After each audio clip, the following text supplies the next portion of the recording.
लमजुङको बेसीसर नगरपालिका 6 बेलौती बिसाउनमा निर्माण गर्न लागि 50 मेगावाट दीपज्योति हाइड्रो पावर आयोजना बन्द गर्नुपर्ने भन्दै स्थानीयले विरोध गरेका छन्। स्थानीयको व्यापक विरोधका कारण निर्माण कार्य शुरू गर्न लागि आयोजनाले अहिले निर्माण कार्य बन्द गरेको जनाएको छ।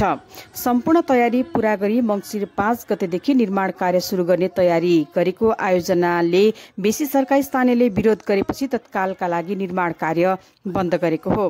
मर्स्याङदी बेसी जलविद्युत आयोजनाको बेलौती बिसौनामा जलाशय र बेसीसर नगरपालिका 10 साल डाँडामा विद्युत गृह रहने दीपज्योति हाइड्रो पावर लिमिटेड मार्फत निर्माण गर्न लागि थियो।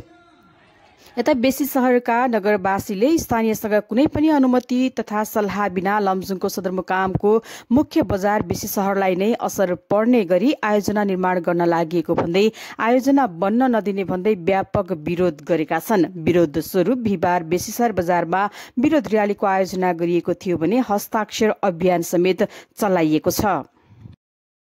बेसीसर क्षेत्रको भूगोल समेत कमजोर भएका हुँदा भौतिक प्रभाव र त्यसले प्राकृतिक प्रकोपहरू निम्ताउन सक्ने र मर्स्याङदी नदी थुनेर विद्युत गृह बनाउँदा बेसीसरको सौन्दर्य हराउनुका साथै जैविक विविधतामा धार्मिक तथा सांस्कृतिक रूपमा प्रभाव पार्ने बेसीसरवासीको भनाइ छ। त्यसैले कुनै पनि अवस्थामा आयोजना बन्न नदिने मर्स्याङदी बचाऊ अभियानका संयोजक रामबहादुर थापाले बताउनुभयो।